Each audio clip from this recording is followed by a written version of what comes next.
मसीही का तमाम ये संबोधिमाल है, जैसा ही रंगो रूप है पैसा ही माल है।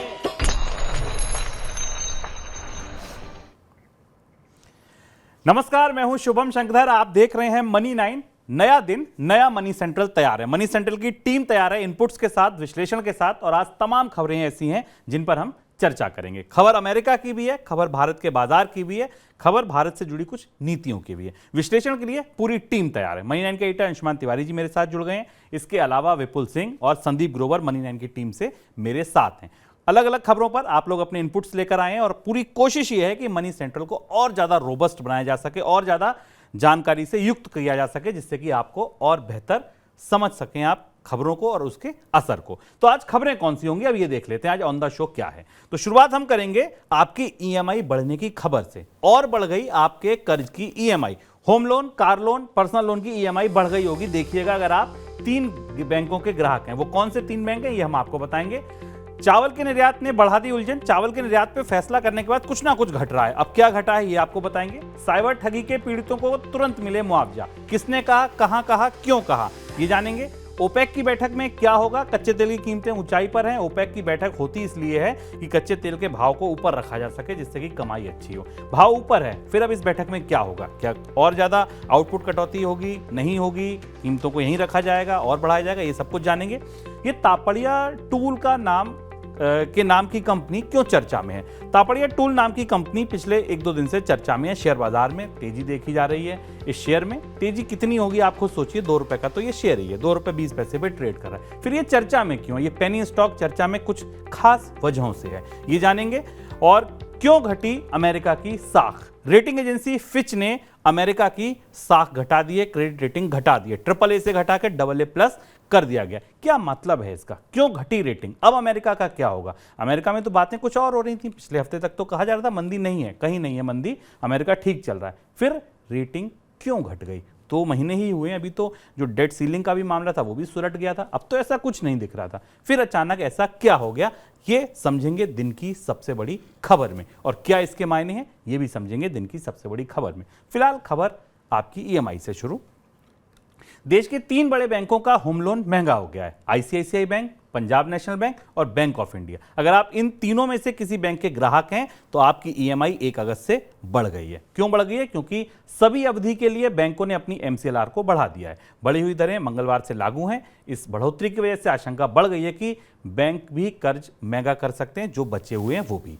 और 3 बड़े बैंकों का MCLR बढ़ने से रिजर्व बैंक की पॉलिसी पर भी दबाव बढ़ा है कि अब वहां आगे क्या होगा ये भी समझेंगे। लेकिन सर पहले तो इन तीनों बैंकों ने जो MCLR बढ़ाई है, इससे क्या संकेत।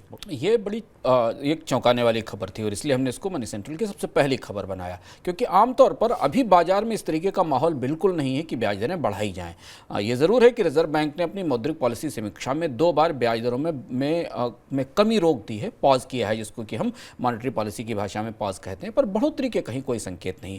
पर 3 महत्वपूर्ण बैंकों ने, और ये डाइवर्सिफाइड बैंक्स हैं, इसमें सरकारी बैंक भी हैं और प्राइवेट बैंक भी हैं। इसमें ICICI bank, bank of India और पीएनबी, इन 3 बैंक्स ने अपनी MCLR में बढ़ोतरी की और उसके बाद बाकी दरें बढ़ने लगी। MCLR के बारे में आप जानते हैं कि एक ऐसी रेट है जो बैंकों की कॉस्ट बताती है, जो उनके फंड की कॉस्ट है, जिसको हम MCLR कहते हैं, margin cost of lending rate है। इस रेट के आधार पर जो ICICI बैंक है उसकी 1 साल की MCLR 8.9% के आसपास है, PNB की भी 8.9% और बैंक ऑफ इंडिया की भी लगभग इतनी ही। ये बता रहा है कि बैंक कहीं ना कहीं अपनी लागत बढ़ने से, फंड की लागत बढ़ने से परेशान है और वो अब रिजर्व बैंक की तरफ से ब्याज दरों में बढ़ोतरी होने के संकेत का इंतजार भी करना नहीं चाहते। आमतौर पर अभी तक हमें देखते आए कि रिजर्व बैंक पहले रेपो रेट में बढ़ोतरी करता, फिर बैंक उसको आसान करने की कोशिश करते हैं, पर यहाँ बैंकों ने पहले ही बाजार में इसमें ब्याज दरों में बढ़ोतरी करनी शुरू कर दी। और चूंकि 3 बड़े बैंक हैं जो बाजार में अच्छी हिस्सेदारी रखते हैं, तो ये मानकर चल सकते हैं कि आप कुछ और भी बैंक हैं जो इसके आगे आएंगे। तो अब आप दुविधा ज़्यादा बड़ी ये है कि अभी तो महंगाई गई नहीं है और कर्ज महंगा होना शुरू हो गया है। पॉलिसी दरों पर फैसला लेने के लिए अगले हफ्ते रिजर्व बैंक की मौद्रिक नीति कमेटी यानी MPC की बैठक होगी। अब जब 3 बड़े बैंकों ने पहले ही MCLR बढ़ा दिए, तो अब पॉलिसी दरों में क्या होगा ये देखना और दिलचस्प है, क्योंकि यहां से ही ये तय होगा कि ये आपकी यहीं इतनी ही बढ़ी है या अभी ये बढ़ती रहेगी। पिछली 2 बैठकों में रिजर्व बैंक ने क्या किया, पॉलिसी दरों में कोई बदलाव नहीं किया था, लेकिन उसके बाद देश में खाद्य महंगाई बढ़ी है। ऐसे में रिजर्व बैंक पर पॉलिसी दरों में दरें बढ़ाने का भी दबाव हो सकता है। सर, क्या कुछ उम्मीदें लगाएं कि ब्याज दरें बढ़ेंगी, घटेंगी? शुभ, MPC की मीटिंग इसलिए महत्वपूर्ण हो गई कि अगर आप 2 बार से देखें तो भारतीय रिजर्व बैंक ने जो रेपो रेट है वो 6.5% के आसपास रखी है, तो 6.5% की रेपो रेट है और MCLR कुछ बैंकों की 9% के आसपास पहुंच रही है, 8.9% के आसपास है। तो जिन 3 प्रमुख बैंकों का जिक्र हमने आज किया, उनकी MCLR और रेपो रेट के बीच में करीब 2.5 से 3% के आसपास का स्प्रेड या गैप हमें दिखाई देता है। अब रिजर्व बैंक की दुविधा ये नहीं है कि वो केवल महंगाई को संभाले, ज़्यादा बड़ी समस्या मुझे दिख रही है शुभम बैंकों के भीतर कि बैंकों की जो कॉस्ट है फंड डिपॉजिट का जुटाने की, वो महंगी होती जा रही, और इसलिए बैंक इस बात को लेकर दबाव में है कि उन्हें अब ब्याज दरों में बढ़ोतरी करनी पड़ रही है। इसे और थोड़ा सा अंदर से समझने की कोशिश करते हैं। हमने कल आपको बताया कि स्टेट बैंक ऑफ इंडिया ने 7.5% के ऊपर बॉन्ड के ऊपर बाजार से पैसा उठाया। इससे पहले 81 बॉन्ड्स लेकर बैंक्स आए जिसमें 8 और 9% की ब्याज दर पर पैसा दिया जा रहा है। FD के रेट्स ऑलरेडी ऊपर हैं, यानी बैंक जो डिपॉजिट जुटा रहे हैं उनमें बैंकों की चुनौती ये है कि उनके पास टाइम डिपॉजिट्स बढ़ रहे हैं, लोग सेविंग बैंक से पैसा निकालकर FD में रख रहे हैं क्योंकि FD में अच्छा रिटर्न आ रहा है।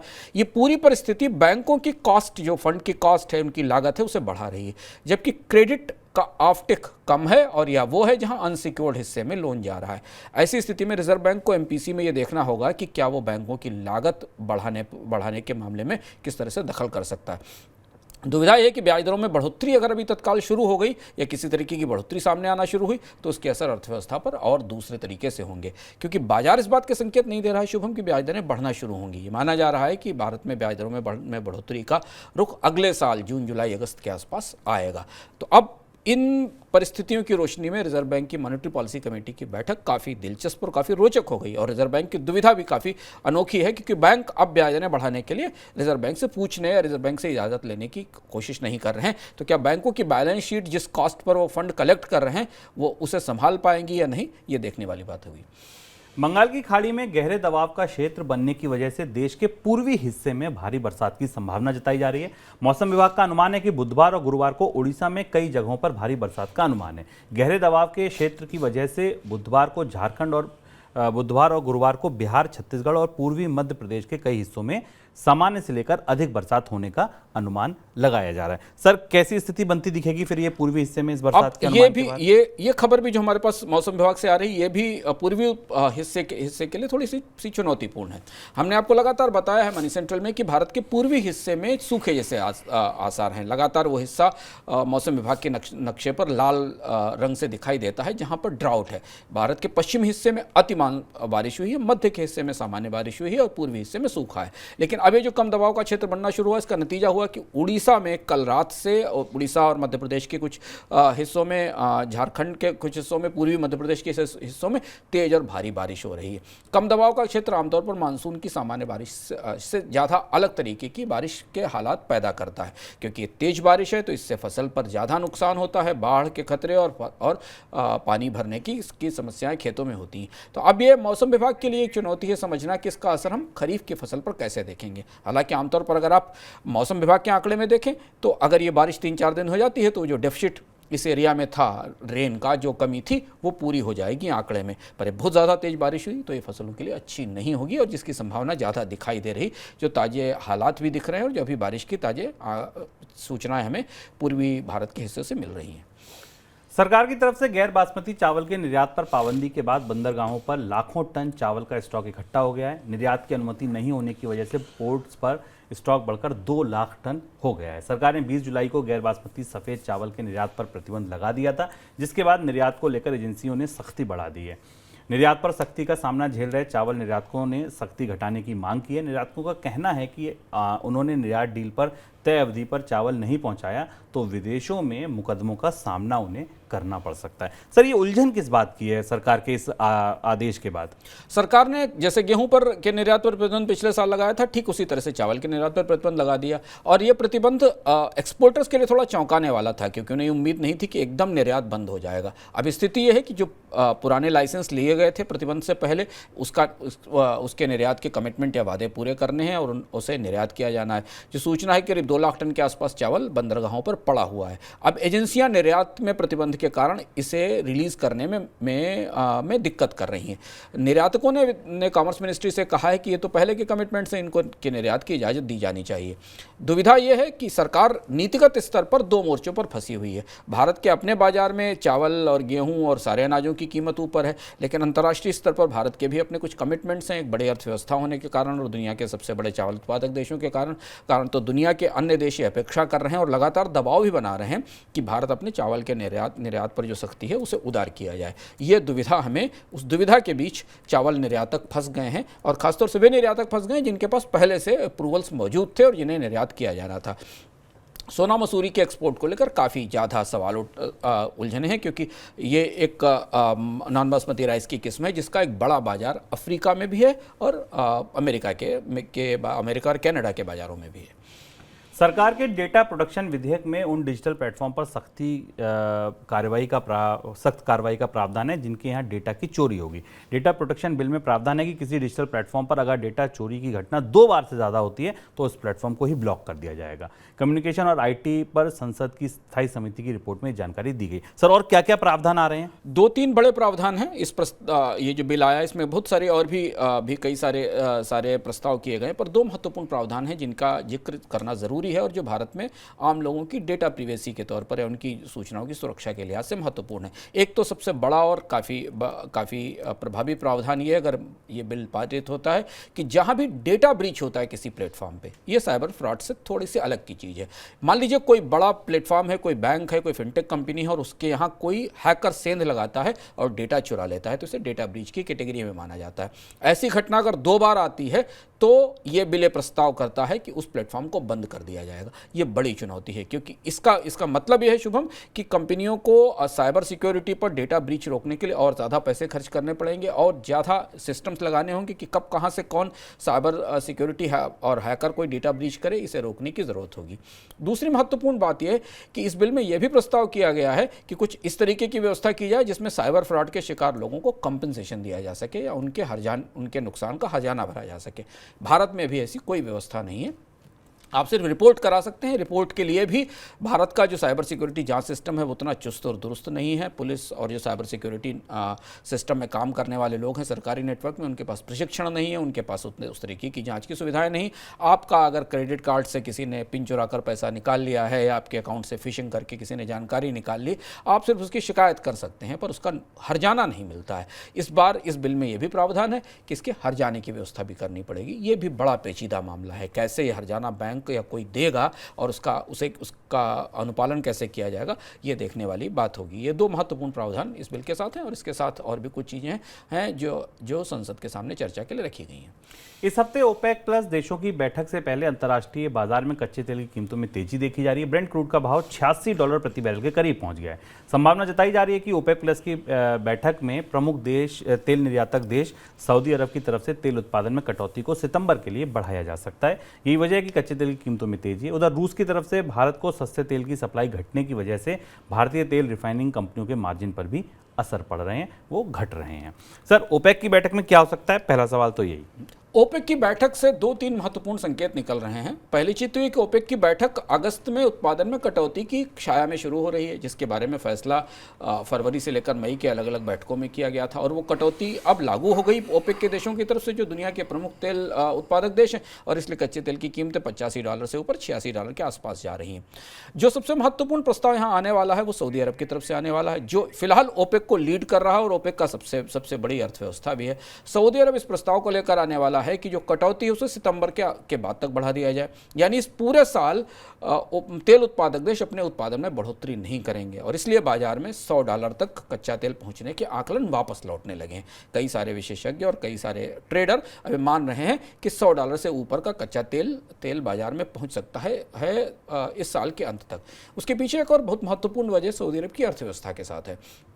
सऊदी अरब ने अपने अर्थव्यवस्था में निवेश के लिए, ग्रोथ के लिए 2030 तक जिस तरह का कार्यक्रम बनाया है शुभम, उसमें सऊदी अरब को मिनिमम $90 पर बैरल के कच्चे तेल की कीमत की ज़रूरत है। और $90 प्रति बैरल के कच्चे तेल की कीमत केवल सऊदी अरब के लिए फ़ायदेमंद नहीं है, बहुत सारे और भी देश हैं जिनकी लागत कम है कच्चे तेल की। सऊदी अरब की तो थोड़ी ज़्यादा है, जिनकी लागत $60-55 पर बैरल है, उनके लिए तो और ज़्यादा फ़ायदे की बात है। ऐसा लगता है कि सऊदी अरब ओपेक के देशों को इस बात के लिए एक कन्विंस करने में, सहमत कराने में सफल है कि कच्चे तेल की कीमतों को 90 से $100 के बीच में रखा जाए, जिसका फ़ायदा सारे देशों को मिलेगा। और इसलिए वो जो दुविधा थी तेल उत्पादक देशों में, उसे शायद हल कर लिया गया है। और लास्ट अंतिम बात ये कि अमेरिकी अर्थव्यवस्था को लेकर हालांकि आज कुछ माहौल बदलता दिखाई दिया, इस पर हम आगे बात करेंगे, लेकिन ये माना जा रहा है कि चीन की अर्थव्यवस्था में रिकवरी आएगी, डिमांड आना शुरू होगी, अमेरिका की अर्थव्यवस्था में मंदी नहीं आएगी, इस बात की संभावना दिखाई दे रही है, और दुनिया में कच्चे तेल की इन्वेंट्रीज कम हो रही हैं। ये सारी चीज़ें एक साथ मिलकर वापस कच्चे तेल की महंगाई की संभावना बना रही हैं। $86 के आसपास का कच्चा तेल दिख रहा है। निगाहें 90 और $95 के आसपास जाने की हैं। इस मंजिल तक कच्चा तेल अगले 2-3 महीनों में ट्रैवल कर सकता है। और एक इम्पॉर्टेंट चीज़ और देखने वाली ये होगी कि जो आरबीआई की एमपीसी की बैठक है, उसमें कच्चे तेल को लेकर क्या अनुमान दिया जाता है, क्योंकि अब ये वो लेवल है जो आरबीआई के अनुमान से शायद ऊपर निकलता दिखेगा। और अगर ये अनुमान ऊपर निकला तो इन्फ्लेशन के, ग्रोथ के सारे अनुमान आपको उलटते पलटते गड्ढ-मड्ढ होते दिखेंगे। सर, दूसरा सवाल तेल कंपनियों पे। तेल कंपनी आप क्या करेंगी फिर? तेल कंपनियों के लिए और ज़्यादा दुविधा है, क्योंकि तेल कंपनियों ने, जैसे शुभम ने आपको बताया कि जो आरबीआई का और सरकार का अनुमान था वो 75 से $80 पर बैरल के आसपास के कच्चे तेल का था, जिस औसत के आधार पर तेल कंपनियां काम कर रही थी। $75 पर बैरल से अचानक कीमत बढ़कर 84 और $85-86 के पास पहुंच गई केवल एक महीने के अंतराल में। $75 तक तेल कंपनियां अपने मार्जिन रिकवर कर चुकी थी और उनको फायदे हो रहे थे। सरकार उसका रिजर्व बनाने की कोशिश कर रही थी। अब भविष्य के चुनाव में सारी राजनीति इसके आसपास टिकी हुई कि तेल कंपनियों से कितनी कीमत कम कराई जा सकेगी। भारत में कच्चे में पेट्रोल डीजल की कीमतें चुनाव के कैलेंडर के हिसाब से तय होती, और वो कैलेंडर अब सामने आकर खड़ा है। और इधर अंतर्राष्ट्रीय बाजार में कच्चे तेल की कीमतें $84 हैं, $90 और $100 के अनुमान आना शुरू हो गए। दूसरी तरफ एक और महत्वपूर्ण जो रास्ता था जहां से सस्ता कच्चा तेल पिछले एक साल में आ रहा था, वो भी अब बंद होने लगा, क्योंकि रूस से सस्ते कच्चे तेल की आपूर्ति कम हो गई। रूस भी इस ओपेक प्लस हिस्से का ओपेक प्लस समूह का पार्ट है, और वो भी उत्पादन में कटौती और कीमतों में बढ़ोतरी के पक्ष में है। अब यहाँ तेल कंपनियां वापस आकर फंस गई हैं। सरकार को अगर अगले 6 महीनों में, अभी से लेकर मई तक, उत्तरोत्तर पेट्रोल डीजल की कीमतों में कटौती करनी है तो उसे सब्सिडी देनी पड़ेगी तेल कंपनियों को, क्योंकि तेल कंपनियों के मार्जिन $84 के बाद फिर हिट होने लगेंगे और उनको नुकसान होना शुरू हो जाएगा, जो नुकसान उनका $74-75 के तेल के आसपास हुआ था। रेटिंग एजेंसी इंडिया रेटिंग्स ने गैर बैंकिंग फाइनेंस कंपनियों के बढ़ते अनसिक्योर्ड लोन पोर्टफोलियो पर चिंता जताई है। इंडिया रेटिंग्स का कहना है कि देश में कर्ज महंगा है, लेकिन इसके बावजूद एनबीएफसी कंपनियां ज़्यादा कमाई के चक्कर में अनसिक्योर्ड कर्ज को बढ़ावा दे रही हैं। इंडिया रेटिंग्स ने एनबीएफसी कंपनियों के अनसिक्योर्ड लोन पोर्टफोलियो पर निगरानी बढ़ाने का सुझाव दिया है। उधर CIBIL company TransUnion CIBIL ने भी बैंकों और एनबीएफसी कंपनियों के अनसिक्योर्ड लोन पोर्टफोलियो में हुई बढ़ोतरी को लेकर सवाल उठाए हैं। सर, क्या कह रहे हैं ताजा आंकड़े अनसिक्योर्ड लोन के? शुभम, हमें याद है मनी सेंट्रल में हमने एक एनबीएफसी कंपनी के प्रमुख बजाज की तरफ से इस बात का जिक्र किया था, जिसमें बजाज के प्रमुख ने माना था कि अनसिक्योर्ड लोन तेजी से बढ़ रहे हैं। अब इंडिया रेटिंग्स की रिपोर्ट आई है जिसमें 12 बड़ी NBFC, non banking finance company, ये जो शैडो बैंक्स हैं भारत के, जो शैडो बैंकिंग कंपनियां हैं, उन 12 कंपनियों के आधार पर आई ये रिपोर्ट है। ये बताती है कि इनका जो अनसिक्योर्ड लोन का रेशियो है इनके टोटल लोन्स में, वो 30% से ज़्यादा निकल चुका है, 30% के आसपास हो गया है, और जो कि पिछले साल 26% था। जो एसेट अंडर मैनेजमेंट हैं अनसिक्योर्ड लोन में, वो 51% बढ़ी हैं। यानी आज सबसे ज़्यादा बढ़ोतरी इन एनबीएफसीज़ की उन लोन्स में हो रही है जिनके पीछे कोई सुरक्षा या सिक्योरिटी या मॉर्टगेज नहीं है। लोन पर्सनल लोन है, ये लोन क्रेडिट कार्ड के अगेंस्ट दिए जाने वाले लोन है, इसीलिए आपको क्रेडिट कार्ड की बिक्री में या क्रेडिट कार्ड के आधार पर खरीद में बढ़ोतरी दिखाई दे रही है। अब धीमे धीमे पूरे बैंकिंग उद्योग में और पूरे एनबीएफसी उद्योग में अनसिक्योर्ड लोन सबसे बड़ी दरार बनती दिखाई दे रहे हैं। ये बात इंडिया रेटिंग ने अपनी इस रिपोर्ट में भी कही है कि रिजर्व बैंक को और अन्य रेगुलेटर्स को इस बात पर ध्यान रखना होगा कि ये पोर्टफोलियो का सबसे खतरनाक हिस्सा है। क्या भविष्य में अगर एनपीए बढ़ना शुरू हुए तो यहाँ से सबसे ज़्यादा खतरा दिख रहा है। भारतीय रिजर्व बैंक ने 4 सरकारी कंपनियों पर 2000 करोड़ रुपए का जुर्माना ठोका है। चारों ऑयल एंड गैस सेक्टर की कंपनियां हैं। जुर्माना ओएनजीसी विदेश, इंडियन ऑयल, गेल और ऑयल इंडिया पर ठोका गया। हर कंपनी पर 500 करोड़ रुपए का जुर्माना लगा है। क्या कर दिया ऐसा जो जुर्माना लगा सर? इन चारों कंपनियों ने अपने विदेशी संचालनों के मामले में स्पष्ट रूप से सूचनाएं नहीं दी थी रिजर्व बैंक को। जो भी भारत की सरकारी या निजी कंपनियां विदेश में खर्च करती हैं, खासतौर से विदेशी मुद्रा में भुगतान करती, निवेश करती हैं, उसकी जानकारी रिजर्व बैंक को देनी होती। और ये 4 सरकारी कंपनियां ही उन नियमों का पालन करती हुई नहीं पाई गई हैं। ऑयल मिनिस्ट्री को भी इस मामले में सूचना के लिए कहा गया है, लेकिन मंत्रालय का मानना यह है कि ये काम कंपनियों की जिम्मेदारी थी और उन्होंने सही रिपोर्टिंग नहीं की रिजर्व बैंक को अपने संचालनों की। जून तिमाही के दौरान देश के सर्विस ट्रेड का सरप्लस 3 तिमाही के निचले स्तर पर खिसक गया है। रिजर्व बैंक के आंकड़े बताते हैं कि जून तिमाही के दौरान देश से सर्विस एक्सपोर्ट में 6.6% की ग्रोथ दर्ज की गई है और कुल सर्विस एक्सपोर्ट $80 अरब का रहा है। इस दौरान सर्विस इंपोर्ट 1.4% घटकर $44.4 अरब का रहा, यानी सर्विस ट्रेड सरप्लस जो है वो $36.4 अरब का रहा है, जो बीते 3 महीने का सबसे निचला स्तर है। क्या बताता है सर ये आंकड़ा? ये आंकड़ा भारत के निर्यात के क्षेत्र में बढ़ती चुनौती का एक और संकेत है। हम आपको लगातार मनी सेंट्रल में बता रहे हैं कि पिछले 1 साल से विदेशी व्यापार के मोर्चे पर भारत की चुनौतियां कई गुनी बढ़ चुकी हैं। भारत से 2 तरीके के निर्यात हैं, एक मर्चेंडाइज एक्सपोर्ट्स है, यानी जिसमें सामानों का निर्यात किया जाता है, और दूसरा सर्विसेज एक्सपोर्ट है। मर्चेंडाइज एक्सपोर्ट्स में भारत बहुत बड़ी पावर कभी भी नहीं था। भारत से बहुत बड़ा निर्यात मर्चेंडाइज सामानों का नहीं होता। जो सबसे बड़ा निर्यात हाल फिलहाल में हुआ वो PLI के जरिए आने वाले इलेक्ट्रॉनिक्स का हुआ, या कच्चे तेल से जो रिफाइनरिंग करके पेट्रोल और डीजल का एक्सपोर्ट होता है, वो बड़े मर्चेंडाइज एक्सपोर्ट हैं। इसके अलावा हमने आपको बताया कि टेक्सटाइल का, जेम्स ज्वेलरी का, इनका सबका निर्यात गिरा हुआ है, जो मर्चेंडाइज के हिस्से में आते हैं। ऐसी सिचुएशन में भारत के ट्रेड को, भारत के विदेश व्यापार को संभाल रहा था सर्विसेज सेक्टर। सर्विसेज एक्सपोर्ट जो भारत में मुख्य रूप से IT कंपनियों की तरफ से होता है, जिसमें भारत सेवाएं भेजता है, ये 3 महीने के निचले स्तर पर आ गया है। यानी जो दूसरा एक इंजन तो पहले बंद था, दूसरा इंजन जो चल रहा था वो भी अब धीमा पड़ने लगा है, और इसका असर हमें आने वाले समय में चालू खाते घाटे पर, ट्रेड डेफिसिट पर दिखाई देगा। भारत 2022 में के आंकड़े के हिसाब से दुनिया में सर्विस एक्सपोर्टर्स और सर्विस ट्रेडर्स में की सूची में 7वें नंबर पर था, यानी दुनिया का 7वां सबसे बड़ा सर्विस एक्सपोर्टर था। लेकिन अब इसमें उत्तरोत्तर कमी आ रही है। इसकी 2 सबसे बड़ी वजह हैं। एक तो यूरोपियन और अमेरिकन अर्थव्यवस्थाओं में मंदी और IT सर्विसेज की डिमांड कम हुई, जिसके कारण भारतीय सर्विसेज का निर्यात नहीं हो पा रहा है। और दूसरी चीज़ ये है कि अन्य कई सारे उद्योगों में ऑटोमेशन, कंप्यूटराइजेशन और आर्टिफिशियल इंटेलिजेंस और रोबोटिक्स के कारण भी जो सर्विसेज का पूरा परचेज पैटर्न है, जो सर्विसेज भारत से इंपोर्ट करते थे, वो भी बदल रहा है। तो ये 2 बड़े रीसेट हैं जो भारत के निर्यात पर भारी पड़ रहे हैं।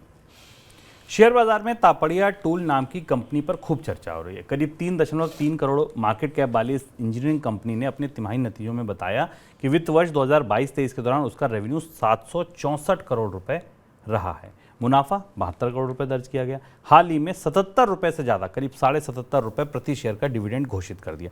77.5 रुपए का डिविडेंड वो कंपनी घोषित कर रही है जिसका बाजार मूल्य ₹2.20 है। डिविडेंड के बाद जैसे शेयर बाजार में निवेशकों की कंपनी को खरीदने की होड़ लग गई, लेकिन जब वो बिड लगाने पहुंचे तो पता चला कि शेयर होल्डर जो हैं, उसके पहले से निवेशक हैं, वहाँ कोई शेयर बेचने वाला है ही नहीं। संदीप से इस मामले को समझते हैं, शेयर बाजार पर पैनी नज़र रखते हैं। संदीप, क्या है ये पूरा तापड़िया टूल का मामला? क्या कंपनी करती है और ये बाजार में क्या कुछ हो रहा है? देखिए, जो पूरा मामला है दरअसल इनके जो प्रोमोटर्स हैं उनकी जो हिस्सेदारी है कंपनी में, यानी कि जो पूरा शेयर होल्डिंग पैटर्न है उसको लेकर सवालिया निशान है। उसका अंदाजा आपको तब लगेगा जब इसकी परतें खोलेंगे, उसका आप शेयर होल्डिंग पैटर्न आप देखेंगे तो आपको समझ आएगा कि कैसे इस कंपनी के जो प्रोमोटर्स हैं वो खेल कर रहे हैं, प्राइस को मैनिपुलेट कर रहे हैं और अपनी ही फैमिली को पूरा फायदा पहुंचा रहे हैं, उसको पूरा पैसा पहुंचा रहे हैं। शेयर होल्डिंग पैटर्न अगर आप देखेंगे तो टोटल जो आउटस्टैंडिंग शेयर्स हैं, जो कुल शेयर है इस कंपनी के, वो 30.5 लाख के आसपास हैं। प्रमोटर जो कि तापरिया और बांगुर फैमिलीज हैं, वो इसमें करीब 70% के आसपास होल्ड करते हैं, यानी कि 21-21 लाख शेयर उन्हीं के पास हैं। पब्लिक के पास करीब 30% हिस्सा है, यानी 9-9 लाख शेयर आप देखेंगे वो पब्लिक के पास है, आम लोगों के पास है। लेकिन जब आप ये पब्लिक वाला हिस्सा देखेंगे, जो पब्लिक शेयर होल्डर्स हैं, उसमें आपको ज्यादातर नाम तापरिया और बांगुर के ही नजर आएंगे, जो कि इनके प्रमोटर्स भी हैं। उस लिहाज से देखा जाए, रिटेल शेयर होल्डर्स में भी, जिसमें हम पब्लिक आम निवेशक आपने मेरे जैसे जो होते हैं। तो इनडायरेक्टली अगर आप देखें तो प्रमोटर्स के पास ही पूरा हिस्सा है जो कि इस कंपनी के प्राइस जो है उसको कंट्रोल कर रहे हैं। ऐसे एलिगेशंस, ऐसे जो आरोप हैं इस कंपनी के ऊपर लगते रहे हैं कि जो पूरा फ्री फ्लोट है इस कंपनी का, यानी कि जो खुले बाजार में ट्रेडिंग के लिए अवेलेबल होते हैं शेयर, उसको भी प्रमोटर ही पूरी तरह से कंट्रोल करते हैं।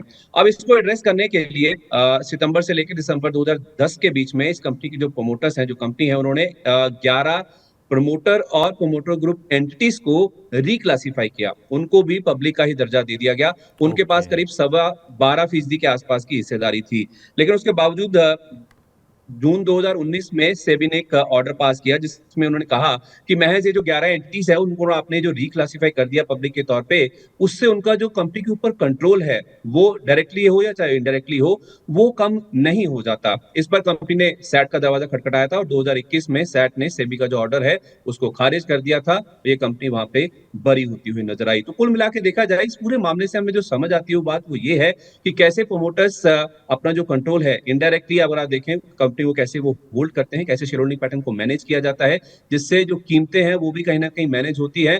और पूरा जो पैसा है, ये जो आप देख रहे हैं कि महज 3.5 करोड़ रुपए के आसपास का इनका मार्केट कैप है, लेकिन फिर भी 150 रुपए का इन्होंने जो डिविडेंड दिया है पूरे वित्त वर्ष के लिए, उससे पूरा जो पैसा है वो अपनी फैमिली के पास, जो प्रमोटर्स है ज्यादातर हिस्सा होल्ड करते हैं, उन्हीं को ही पहुंचाने की यहाँ पे कोशिश की जा रही है। तो कॉर्पोरेट गवर्नेंस का पूरा देखा जाए तो एक मामला है, पूरा एक लैप्स है, जिसको लेकर सेबी जैसे जो रेगुलेटर्स है और जो स्टॉक एक्सचेंजेस हैं उनको कदम उठाने की जरूरत है। बिल्कुल, सब कुछ ही मामला है इसमें। मुझे तो लगता है इनसाइडर ट्रेडिंग देखिए, आप देखिए कॉर्पोरेट गवर्नेंस देखिए।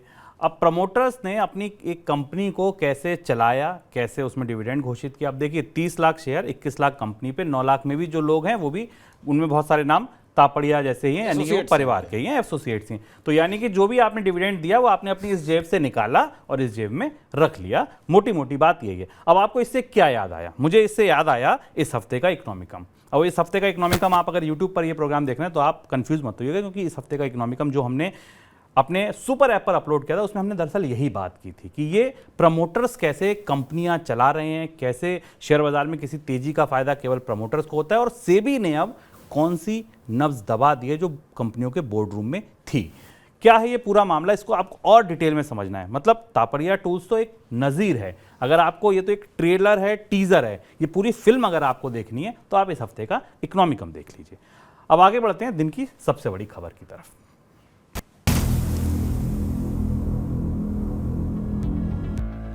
आप फोन स्क्रॉल कर रहे हैं और तभी आपके सामने 15 मिनट का एक वीडियो आया जिसमें जानकारी तो ऐसी है जो आप जानना तो चाहते हैं, लेकिन 15 मिनट तक वीडियो देखे कौन? तो आप सोचते हैं आराम से बाद में तसल्ली से देख लेंगे। लेकिन अगर वही जानकारी आपको 1 मिनट में कोई बता दे तो? सही सुना आपने, Money9 के सुपर ऐप में ये फीचर भी है जिसमें पर्सनल फाइनेंस यानी आपकी जेब से जुड़ी जरूरी जानकारी 1 मिनट में आप देख पाएंगे। रील्स देखने के तो हम सभी शौकीन हैं, ऐसे में फाइनेंस से जुड़ी इंफॉर्मेटिव रील्स मिल जाएं तो क्या ही बात है। Money9 सुपर ऐप में फील्स आपको यही एक्सपीरियंस देंगी। Finance plus reels is equals to feels. Money9 का सुपर ऐप ओपन करते ही थोड़ा सा नीचे स्क्रॉल करेंगे तो आपके सामने ढेरों फील्स आ जाएंगी और हर एक फील्ड में आपकी जेब को बेहतर बनाने का एक नया नुस्खा है। तो अभी जाइए Money9 के सुपर ऐप पर और देखिए फील्स। दिन की सबसे बड़ी खबर है आज अमेरिका की साख पर झटका। रेटिंग एजेंसी फिच रेटिंग्स ने अमेरिका की रेटिंग को घटा दिया है। एजेंसी ने रेटिंग को AAA से घटाकर AA+ किया है। अमेरिका पर बढ़ते कर्ज का हवाला देते हुए रेटिंग को घटाया गया है। 12 साल पहले भी ऐसा हुआ था जब किसी रेटिंग एजेंसी ने अमेरिका की रेटिंग घटाई हो। इससे पहले 2011 में S&P ने अमेरिका की रेटिंग में कटौती की थी। फिच रेटिंग ने इस साल मई में ही अमेरिका की रेटिंग घटाने की चेतावनी दी थी। हालांकि रेटिंग में कटौती को लेकर अमेरिकी सरकार ने इसको सही नहीं माना, नहीं मानेगी। भारत में भी होता तब भी भारत सरकार भी यही कहती है। ट्रेजरी सेक्रेटरी जेनेट येलेन का कहना है कि फिच रेटिंग ने पुराने आंकड़ों के आधार पर रेटिंग में कटौती की है, जबकि अमेरिका की अर्थव्यवस्था मंदी से उभर रही है। सर, ये फैसला चौंकाने वाला क्यों है? बेहद चौंकाने वाला फैसला। अमेरिका में आमतौर पर एक अमेरिका की साख को लेकर अमेरिका की एजेंसियां रेटिंग के फैसले देने से पहले बहुत समय तक विचार करती हैं और सोचती हैं। चेतावनियां तो इससे पहले भी आती हैं। अमेरिका की रेटिंग घटने का खतरा मई और जून की शुरुआत तक तो था जब डेट सीलिंग नहीं बढ़ाए जाने की बात हो रही थी, लेकिन डेट सीलिंग का मामला सुलझ गया। रिपब्लिकन और डेमोक्रेट्स ने मिलकर समझौता कर लिया और उसके बाद भी फिच ने अमेरिका की रेटिंग घटाई। इस पर बाजार में काफ़ी सनसनी थी। और दिलचस्प बात यह कि रेटिंग घटाने का फैसला जिस तरह से आज आया वो कई सारे सवाल उठाता है। फिच रेटिंग ने ये कहा कि पिछले 20 साल से अमेरिका में जो फिस्कल स्टैंडर्ड है और जो फाइनेंशियल मैनेजमेंट है और सरकारों के बजटों का जो मैनेजमेंट है वो खराब हो रहा है और उसकी वजह से अमेरिका की साख में गिरावट हो रही है और इसलिए एकदम सनसनी दिखाई दी व्हाइट हाउस में और शेयर बाजारों में। जेनेट एलन को 10 मिनट के भीतर ही इस पर बयान जारी करना पड़ा और ये कहना पड़ा कि नहीं, ये फैसला गलत तरीके से किया गया है, गलत आंकड़ों के आधार पर किया गया है। सर, घटाई क्यों गई रेटिंग? एक तो आपने ये वजह बताई कि 20 साल से सब कुछ गड्ढमड, लेकिन कोई ऐसे ठोस आंकड़े भी दिए होंगे? हाँ, 4-5 बड़ी चीजें कही गई हैं और वो सारी चीजें उन सारे बयानों से बिल्कुल विपरीत हैं जो हम अभी तक सुनते चले आए हैं। जैसे फिच रेटिंग ने अपनी पहली बात ये कही कि अमेरिका का डेट कर्ज, सरकार का कर्ज बढ़ रहा है, रिकॉर्ड कर्ज है अमेरिका की सरकार कर्ज पर ही चलती है, उसे हर बार अपने कर्ज की सीमा पार करने का खतरा होता है और उस कर्ज की सीमा को दोबारा मंजूरी करने के लिए उसे अपने यहाँ के संसद में से मंजूरी लेनी पड़ती है। तो ये बात सही है कि अमेरिका में कर्ज का दबाव या सरकारी कर्ज का दबाव बहुत बड़ा है, पर अमेरिका की अर्थव्यवस्था ठीक इसी तरह से फिनांस होती है। फिच रेटिंग ने कहा कि अमेरिका में इस समय कर्ज का स्तर सेकेंड वर्ल्ड वार के बाद सबसे हाईएस्ट लेवल के ऊपर है। यानी सेकेंड वर्ल्ड वार, हालांकि सेकेंड वर्ल्ड वार के समय अमेरिका की इकोनॉमी की साइज़ बहुत छोटी थी, अमेरिका की इकोनॉमी की साइज़ अब काफ़ी बड़ी है, लेकिन सेकेंड वर्ल्ड वार के समय अमेरिका की अर्थव्यवस्था में जितना कर्ज था उसके बाद हाईएस्ट लेवल पर है और एक ये कारण है जिससे फिच दुनिया की आर्थिक महाशक्ति की साख को कमजोर होता हुआ पा रही है, पहला कारण। दूसरी बात यह कि अमेरिका में मंदी आने का खतरा है, अमेरिका में रिसेशन का पोटेंशियल दिखाई दे रहा है। ये बिल्कुल कंट्राडिक्टरी है क्योंकि अभी सरकार और फेडरल रिजर्व तो कुल दूसरी बात कह रहे हैं, पर फिच मान रही कि अमेरिका की अर्थव्यवस्था हेडविंड्स झेल रही है, मंदी की तरफ खिसक रही है और मंदी की संभावना है और इसकी साख गिराना जरूरी है ताकि निवेशकों को पता रहे कि अमेरिकी सरकार के बॉन्ड में, अमेरिका की कंपनियों में निवेश पर खतरा हो सकता है। इन्फ्लेशन के बढ़ने का खतरा भी इसके साथ है। तीसरी चीज़ अमेरिका में जो फिच ने कहा वो ये कि अमेरिका की अर्थव्यवस्था का पूरा आर्थिक प्रबंधन, चाहे बाइडेन की गवर्नमेंट हो या इससे पहले ट्रंप की गवर्नमेंट हो, पिछले 20 साल से खराब है और उस 20 साल से खराब प्रबंधन का नतीजा अब यह है कि अमेरिका की साख पर बनाई है। सर, अब ऐसा इस रेटिंग एजेंसी में जो आपने बात बताई, जो रिपोर्ट बताई, इसको अगर मैं सुन रहा हूं और 2-4 दिन पहले अगर मैं जेरोम पावल के या जेनेट एलन के बयान सुन रहा हूं तो ऐसा लग रहा है हम दो अमेरिका को देख रहे हैं। ये विरोधाभास क्यों? हाँ, और ये फिच ने जो कहा जेरोम पावल का बिल्कुल उल्टा था। जेरोम पावल की पिछली एमपीसी की बैठक में जो बयान आया था उसका जो सबसे बड़ा और महत्वपूर्ण हिस्सा ये था कि उन्होंने स्पष्ट रूप से फेडरल रिजर्व के प्रमुख ने कहा था कि अमेरिका में मंदी नहीं आने वाली। अगर आप जीडीपी के ताजे आंकड़े देखें तो उससे भी दिखता है कि अमेरिकी अर्थव्यवस्था में मंदी लाने की कोशिश असफल हो गई, क्योंकि जिस तरह से ब्याज दरें बढ़ाई गई उसके बाद अमेरिका की अर्थव्यवस्था में मंदी आनी चाहिए थी, पर वैसा नहीं हुआ, रिसेशन नहीं आया, स्लोडाउन नहीं आया।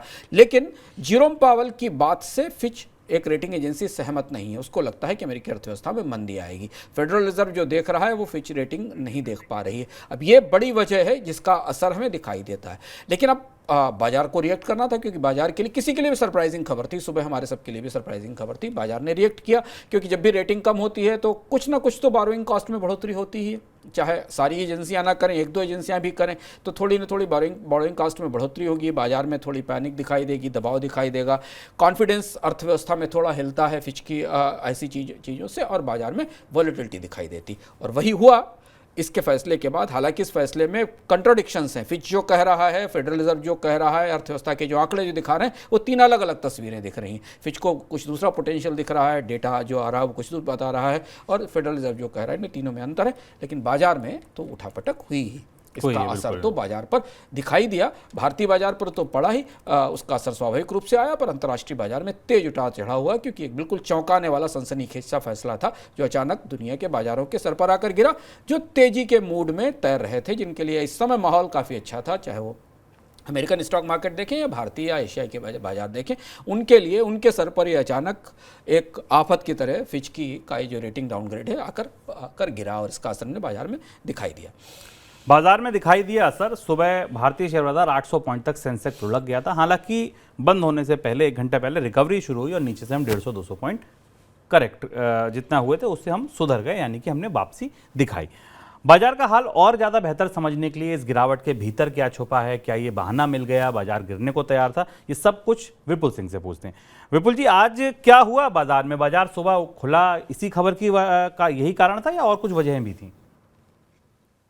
नहीं, एक बात तो थी कि, और जो मनी 9 के तमाम हमारे दर्शक होंगे उनको शायद इस संकट का अंदाजा होगा, क्योंकि पिछले कई दिनों से हम लगातार, हमारे जो थंब थे वो इसी बात पे थे कि बाजार बड़ा गिर सकता है, बड़ी गिरावट की आशंका है। अभी बाजार में पूरा पैसा ना लगाएं, इसको लेके हम लगातार बात कर रहे थे। लेकिन चूंकि एफआई फ्लो लगातार बना हुआ था, महज 15 दिन के अंदर हमने देखा कि लगभग 1000 अंकों की रैली देखने को मिली, 19,000 से 19,991 तक की। और इस बार का हमारा जो स्टॉक सेंट्रल था, उसमें हमारे खास मेहमान थे अरुण केजरीवाल जी। उन्होंने एक बहुत महत्वपूर्ण बात कही और उन्होंने कहा था कि ये जो 9 अंकों से 20,000 का दायरा रह गया है, छू गया है, आप देखिएगा ये इत्तेफाक नहीं है और ये एक तरीके से माउंट एवरेस्ट बन जाएगा। बाजार में बड़ी गिरावट की आशंका है और दोबारा इन स्तरों तक आने में काफी कोशिश करनी पड़ेगी। अब सवाल ये उठता है कि आखिर में भारत में जो बड़ी गिरावट देखने को मिली, अमेरिका की रेटिंग डाउनग्रेड हुई, लेकिन अमेरिका का बाजार उस समय हम देख रहे थे कि करीब 4.5% बढ़ के कामकाज कर रहा था। उसके बाद हमने देखा कि करीब 4.5% ही गिर करके बंद हुआ। वहां पे कोई ऐसा पैनिक देखने को नहीं मिला, लेकिन भारतीय बाजार के अंदर बहुत सारे ट्रिगर ऐसे हैं जो जिसको लेकर के आज हमने देखा कि एक तो वैल्यूएशन को लेकर के लगातार हम बातचीत कर ही रहे हैं। इसके अलावा अभी 2-3 पॉइंट्स आप लोगों ने भी बातचीत की और वो सबसे बड़े ट्रिगर है। क्रूड ऑयल एक बड़ा ट्रिगर है, $86 के आसपास पहुंच गया। हमने देखा कि Q1 के जो नतीजे रहे हैं कंपनियों के, उसमें रेवेन्यू उस तरीके से नहीं बढ़ा है, लेकिन चाहे वो एफएमसीजी हो, टायर कंपनियां हो, ऑयल मार्केटिंग कंपनी हो, वहां पर कंपनी के मुनाफे बढ़े हैं, लेकिन वो इस वजह से क्योंकि कच्चा तेल सस्ता था। अब क्या Q2 में कंपनियां ये मार्जिन बरकरार रख पाएंगी, ये बड़ा कंसर्न है। इसके अलावा डॉलर इंडेक्स एक बार फिर से हम देख रहे हैं कि 100 के ऊपर पहुंचता हुआ, 102 के ऊपर पहुंचता हुआ दिखाई दे रहा है। ये एक बड़ा कंसर्न है। इन्फ्लेशन जिसका जिक्र भी आप लोग कर रहे थे, एक तो अनइवन मॉनसून है और साथ ही साथ अब अगर कच्चे तेल की कीमतें इन लेवल्स के आसपास सस्टेन करती हैं तो वो एक बड़ी चिंता हो सकती है। और अगर आरबीआई कर्ज महंगा करता है, क्योंकि अभी मतलब बड़ा रखा हुआ है, बड़ा कारण है। और इसी वजह से हमने ऑटो, मेटल और इसके अलावा बैंकिंग के शेयरों में, रियल्टी शेयरों में सबसे ज्यादा दबाव देखने को मिला, क्योंकि थोड़ी बहुत उम्मीद जो मेटल को दिखाई दे रही थी कि चाइना के से, अब वो फिलहाल फिर से एक बार ऐसा लग रहा है कि दिक्कतें बढ़ती हुई दिखाई। बिल्कुल। तो आप विपुल जी की बात सुनकर ऐसा मुझे अचानक लगने लगा कि ये बहुत सारे ट्रिगर ऐसे थे जो बाजार जिनके बहाने गिरने का बहाना ढूंढ रहा था, बस पहले आप जैसी बात थी। और अब अमेरिका ने वो शुरुआत की और उसके बाद बहुत सारे ट्रिगर ऐसे दिखने लगे कि हाँ गिरावट आनी थी और आ गई। लेकिन अमेरिका से एक खबर और है। अमेरिका में चीन की कई कंपनियां निवेश के लिए ब्लैकलिस्ट हैं, लेकिन इसके बावजूद अमेरिका का बहुत बड़ा निवेश उन ब्लैकलिस्टेड कंपनियों में जा रहा है। इस निवेश को लेकर अब अमेरिका की संसदीय समिति ने सवाल उठाए हैं। साथ में निवेश को बढ़ावा देने के लिए अमेरिकी कंपनी ब्लैकरॉक और इंडेक्स प्रोवाइडर MSCI को तलब किया गया है। अमेरिका की संसदीय समिति ने निवेश को लेकर ब्लैकरॉक और MSCI से अतिरिक्त जानकारी भी मांगी है। सर, क्या पूरा मामला है ये भी एक बेहद सनसनीखेज खबर थी अमेरिका के बाजार के लिए, और खासतौर से दो ऐसी एजेंसियों के बारे में, 2 ऐसे निवेशकों के बारे में जिनकी काफ़ी साख है। एक तो ब्लैकरॉक जो दुनिया की सबसे बड़ी प्राइवेट इक्विटी या कैपिटल इन्वेस्टमेंट है, और दूसरी MSCI जो कि इंडेक्स चलाती है। 60 ऐसी कंपनियां हैं चीन की जो प्रतिबंधित हैं, जिनके साथ अमेरिका ट्रेड नहीं करना चाहता। इनमें अमेरिकन पूंजी या अमेरिकन कैपिटल का फ्लोज इन 2 महत्वपूर्ण फिनेंशियल इन्वेस्टर्स ने या फिनेंशियल फर्म्स ने या मर्चेंट बैंकर्स, आप इन्हें माने, इनके जरिए निवेश किया गया। और ये बात अमेरिका की जो हाउस कमेटी है, जो वहाँ की लॉ मेकिंग अथॉरिटी, उस कमेटी ने अपनी रिपोर्ट में पाया है। और इन कंपनियों को, दोनों को, ब्लैकरॉक को और MSCI को, अमेरिका की इस कमेटी की तरफ से समन भेजा गया और उनसे इस बात पर पूछताछ की जाएगी। ये मामला खासा सनसनीखेज था, क्योंकि इससे पता चला कि करीब करीब ब्लैकरॉक के जो 5 फंड्स हैं, 5 अलग अलग फंड्स हैं, उन्होंने शुभम चाइनीज़ कंपनियों में $429 मिलियन के आसपास का इन्वेस्टमेंट कर रखा है। अमेरिका में ये खबर आने वाले समय में काफ़ी बड़ी होगी और इसका काफ़ी असर हमें बाजार पर जांच में दिखाई देगा, क्योंकि ऐसा लग रहा है केवल ब्लैकरॉक और MSCI नहीं, चीन की कंपनियों में निवेश करने वाले कुछ और भी अमेरिकी निवेशक हैं जिनके नाम इसमें निकलकर सामने आएंगे। आगे बढ़ते हैं मनी सेंट्रल झटपट की ओर।